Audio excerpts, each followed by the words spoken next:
I haven't done one of these for a moment, mostly because I've gone over most of the major topics from the setting, and I didn't think all the individual small parts merited one. But I think we are at the right time and place to do at least this one right now. And that is how I fixed the Blood Elves for a TTRPG. Depending on how long you've been watching the channel, you may or may not know that this all started because of what I think is still my biggest video after over a year, and that is how I fixed quote-unquote World of Warcraft for a TTRPG. I have since talked about a lot of topics, from titans to old gods to all the cosmic realms to many smaller topics in the setting, and I have mentioned Blood Elves and what they've been doing here and there, but there is an opportunity to talk about them in detail because of Midnight. I am not currently playing Midnight for a couple of reasons, money and time being chief among them, but it's not because I hate it, or the idea of it, or some principle against modern WoW.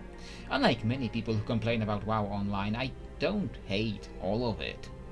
And the things I dislike are frequently not the same things the vocal majority of people online seem to dislike. And there is something in Midnight that I have seen brought up that people seem to be all over, but I think it's the complete opposite of what I would have wanted. See, when you get to Silvermoon, the NPCs give you a lot of comments. Casual racism is back in WarCraft, people say, praising that. And normally I'd approve. I don't mean casual, I would approve of casual racism, like in reality. I approve of game characters being pricks to you because of unjust reasons. It gives you a sense of realism to the setting, because of course there are going to be some pricks who will give you mean comments for no good reasons. That's how the world is, and that will never change. So I don't hate that Blood Elves are giving you mean comments. What I have an issue with is what those comments are. Blood Elves in Midnight seem to positively worship paladins. They harass warlocks and death knights and other dark classes and races. Meanwhile, if you look back at their core identity in the past, if you look at Silvermoon in the Burning Crusade, you had warlocks out in the open. The Blood Elf Paladins have captured the Naru and were draining it of holy energies. They were a very subversive race that challenged a lot of the standards of fantasy, and I loved them for that. You had a society that openly accepted things that most societies shunned. It made the Blood Elves different from your typical High Elves. It made them unique and made them stand out from your generic fantasy. And then they shoved the Naru into the Sunwell, and by now they turned into High Elves wearing red. I don't mind High Elves. I have been a proponent of playable High Elves because I think there is merit in having those standard archetypal races too. But what modern WoW does too often is it takes the unique spins of the old Warcraft used to do on races and concepts, and in the name of story progression, they completely erase everything that made it unique and turn it into a generic fantasy concept. We don't gain both High Elves and Blood Elves doing their own thing separately. We lose what made Warcraft unique.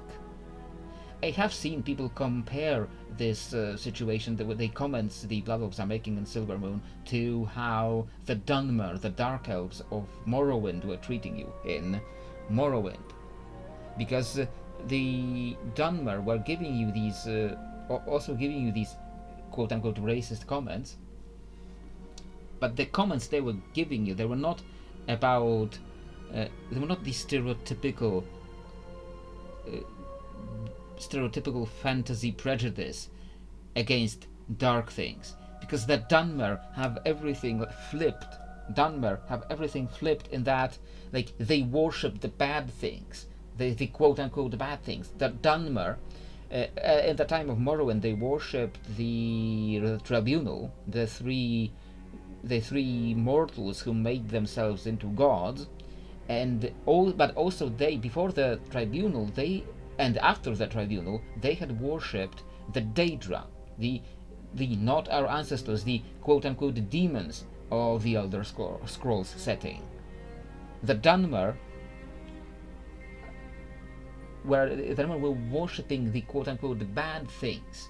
They were the inversion of the usual prejudices you see, and that is why the Dunmer were so refreshing. That is why the Blood Elves in WarCraft were so refreshing, because they were unique twist, and their quote-unquote racism was different and unique than what you see all the time.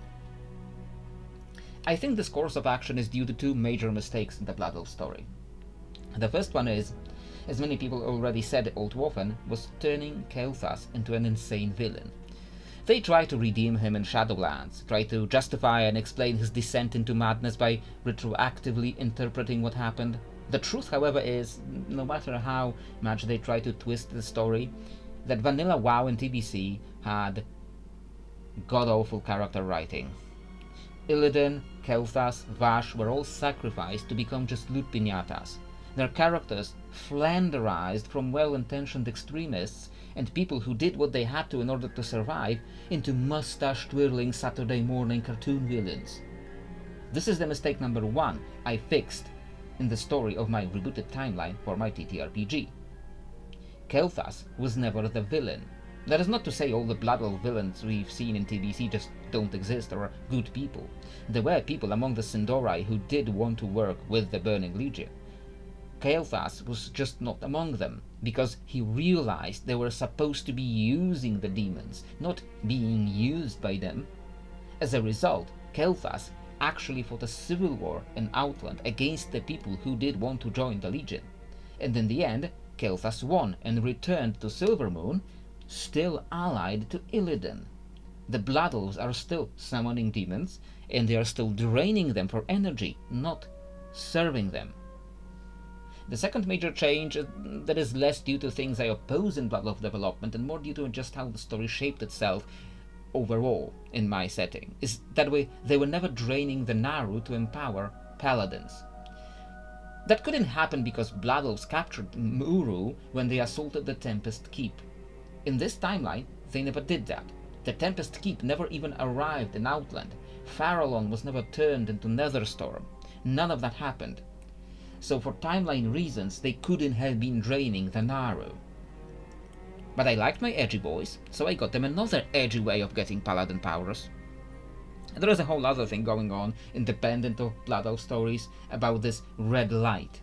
Like, light users were forcing the light to listen to them. They could harm the light and bleed it, like Sith bleeding their lightsabers. And when light was forced in that way or wounded, it would turn red. So Blood Elves, some Scarlet Crusaders, and some other paladins around the universe are using this red wounded light, so that Blood Elves can still have the same general themes. The final mistake is, as I already mentioned, shoving an arrow into the Sunwell to fix it. I had a whole discussion online recently when somebody was asking me, oh, they didn't use their arrow, what other solution did they have? And that presupposes that they needed a solution. They were fine as they were. I mean, to them it was not fine because they were addicted and they had plenty of other issues, but they're not real. They don't matter. Having unique and entertaining ideas in our story is what matters. Nothing needed to be fixed. But I did fix the Sunwell, only very differently. We did a whole alternate version of the Sunwell manga, which we took part in as player characters. You remember the whole story with Anvina and her little pet called Rak? Nobody ever remembers Rak. But there was speculation in story that Rak was the powers of the Sunwell that Borel or Crassus or Coriel Strash or however many names this guy has secured away in an inconspicuous place. Then it turned out he did do that, but he put that power in the shape of Anvina. Only in our version, mostly for the sake of a plot twist admittedly, I actually made Rak the powers of the Sunwell like it was speculated, and made Anvina a real person. Because I wanted Kalek and Anvina to have a happy ending, because I wanted to change things up a little bit to surprise the players. And I wanted to restore the Sunwell without sacrificing Anvina. So in the end, Rak was returned to the Sunwell, and it was reignited. It was restored, and it was still arcane, and the Blood Elves no longer have to complain about addiction all the time, but they can still be edgelords with their red light and draining demons for magical power. The society didn't turn around overnight. It barely turned around much at all. Kael'thas is king, and he is still doing risky things. He is still a close ally of Illidan, alongside Vash and Sylvanas, and the Illidari are their own darker, well-intentioned extremist faction, on par with the Alliance and the Horde and the Sentinels. Each faction preserved their own identity while going forward and finding unique development. Lamenting what Blizzard has actually done to the Red High Elves is ultimately pointless, but what isn't pointless is making your own game, your own TTRPG, where you can lead the story to more satisfying conclusions. And I certainly wish that's what Blizzard had done in the actual MMO, but I hardly have the power to change that. So I hope that at least we can share the things we like and dislike as a community. But meanwhile, this is it for the latest installment of How I Fixed World of Warcraft for a TTRPG, and unless another topic comes up that merits my 2 cents, it will probably be it for a little bit. Next time, I will see you in another future WoW class video, and given the way the poll is going, I think it's going to be the Inscriber, and most people probably don't even know what that is, so I hope to see you there.